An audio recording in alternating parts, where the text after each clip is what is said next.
Cette fois-ci, je voudrais comprendre pourquoi la spéculation est une menace, précisément. Oui, donc en fait, pourquoi d'après les philosophes elle est dangereuse? On a vu que leur analyse était particulièrement moderne, chez Aristote et chez Marx.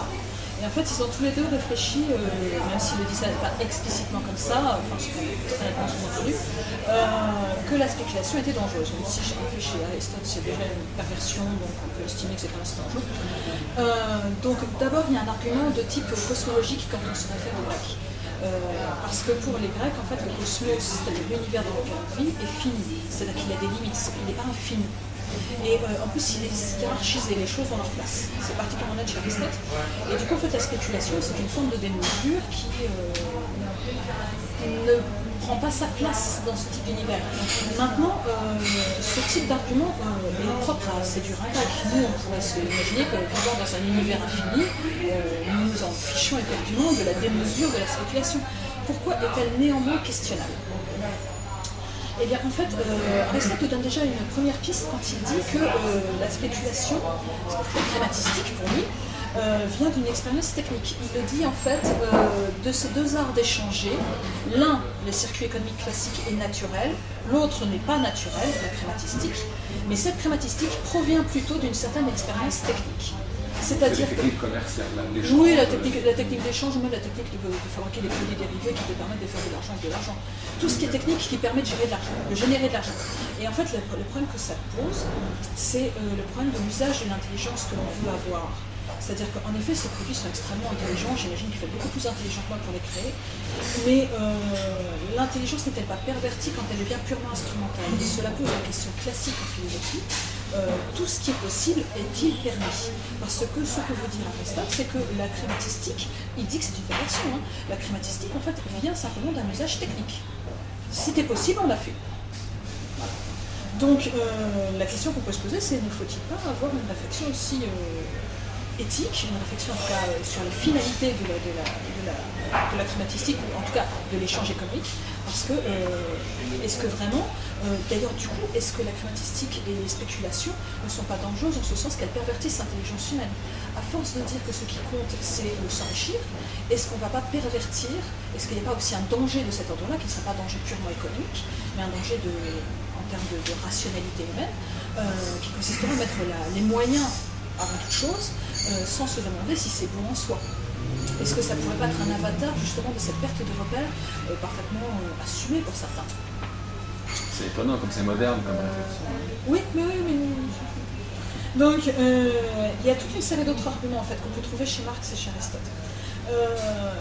Argument suivant que j'ai listé, la déconnexion des besoins. C'est-à-dire que, comme on l'a dit dans la première vidéo, l'échange économique classique, quand tu produis des pommes de terre et que tu m'achètes mon vin, c'est parce que tu as un besoin. Et mon vin vient assouvir ce besoin. Autrement dit, il y a vraiment une utilité, c'est une valeur d'usage. Alors qu'en fait, quand tu fais la spéculation, tu pourrais spéculer sur n'importe quoi en fait.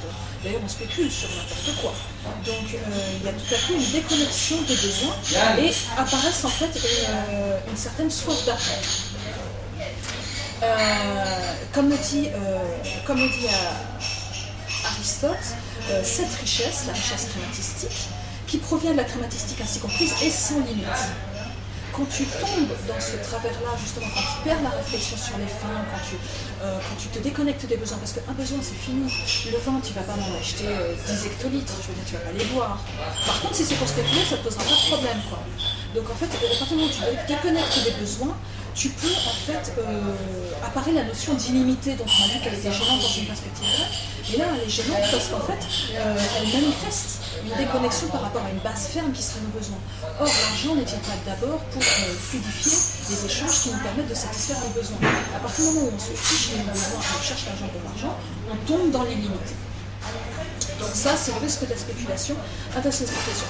Il y a aussi, je cherche dans mes surlignés, un passage surligné, en fait il y a aussi un autre risque, le même risque est souligné par Marx quand il dit le dernier terme de chaque cycle capitalistique, non aussi spéculatif, acheter pour vendre, c'est ce qu'on a dit dans la première vidéo, est le premier terme d'une nouvelle circulation du même genre. Autrement dit, ça ne s'arrête plus. Quand tu m'as acheté mon vin, tu vas le boire, tu vas l'offrir, mais tu ne vas pas le changer, peut-être une fois. Mais là, ça continue. Il y a une spéculation qui ouvre sur une deuxième, qui ouvre sur une troisième, etc. Les cycles s'enchaînent. Les cycles s'enchaînent en fait et tu as du coup, comme le dit Marx, maintenant la valeur, c'est-à-dire l'argent quoi, se présente tout à coup comme une substance motrice d'elle-même, l'argent a son propre mouvement, et pour laquelle marchandises et argent ne sont que de pure forme. Il est en train de dire valeur d'échange, évidemment. La valeur d'échange est en fait la substance motrice d'elle-même, et on en veut toujours plus, et en fait cette espèce de richesse peut prendre indifféremment la forme de la marchandise quand tu as dans ta cave les 10 000 bouteilles de champagne, ou la valeur d'argent quand tu as sur ton compte bancaire la contre-valeur en argent. Mais c'est toujours la même valeur. Simplement, elle se matérialise soit en marchandise, soit en argent, sachant que c'est la valeur en elle-même qui est riche. Tu veux être riche. Et du coup, la marchandise en elle-même n'a donc aucune utilité, elle n'a aucune importance. L'essentiel, c'est que ça se vende. Tu pourrais même spéculer sur des choses qui n'ont aucune utilité. Par exemple, les diamants, ça ne sert à rien, mais qu'on peut revendre. Et en plus, apparaissent en fait une logique qui est un peu perverse, que Marx décrit ainsi: acheter pour vendre, ou mieux, acheter pour vendre plus cher, je ne veux pas ça par grandeur d'âme, voilà une forme qui ne semble propre qu'à une seule espèce de capital, le capital commercial. C'est vraiment la spéculation qui crée cette relation très particulière à la valeur qui est recherchée pour elle-même. Et Marx a des termes particulièrement, là je les ai plus sous les yeux, mais il a des termes où il parle justement du capital qui bourgeonne, de l'argent qui bourgeonne, etc., qui se génère lui-même, en fait, des espèces de bourgeonnement évidemment pas forcément très long. Ce qui fait que ça entraîne une perversion, c'est là que je viens de la notion de richesse. J'ai dit que ce qui comptait chez Marx, c'est la valeur, qui devait grossir. Et en fait, ça entraîne une perversion de la notion de richesse qu'Aristote avait déjà vue. Parce qu'en fait, Aristote nous parle du roi Midas, qui était un roi extrêmement cupide, qui avait fait le vœu que tout ce qui touche se transforme en or. Et évidemment, il a été exaucé, et évidemment, il n'avait pas réfléchi, cet âne, qu'il ne pourrait pas manger, parce que pour manger, il faut toucher l'aliment, qu'il ne pourrait pas boire, parce que, donc autrement dit, les valeurs d'usage les plus basiques, celles auxquelles on donne tellement peu de crédit quand on veut devenir riche, tout d'un coup deviennent impossibles. Et donc en fait, Aristote nous dit que c'est une perversion de la pensée de la richesse. Il dit, on pense souvent que la richesse c'est une masse de numéraires, c'est-à-dire une somme de billets d'argent, de billets de banque, parce que c'est au numéraire qu'on rapporte la crématistique sous sa forme commerciale. Ce que ça veut dire cette phrase, c'est que la crématistique sous sa forme commerciale, ce que nous on appelait crématistique, ce qu'on appelait spéculation, ça met en avant l'argent pour l'argent, et que du coup on a l'impression que c'est ça la richesse, alors que ça nous prive parfois, comme l'exemple de Midas montre, des valeurs d'usage les plus évidentes. Donc la spéculation est aussi dangereuse en ceci qu'elle nous impose un modèle de pensée sur ce qu'est la richesse qui n'est pas forcément le plus intéressant, parce qu'après tout, à quoi sert d'avoir 10 millions de lingots à la banque si on n'a pas ce qu'il faut, si on ne vit pas bien à côté? On imagine qu'on a ce qu'il faut pour vivre, mais bon, c'est quand même spécial.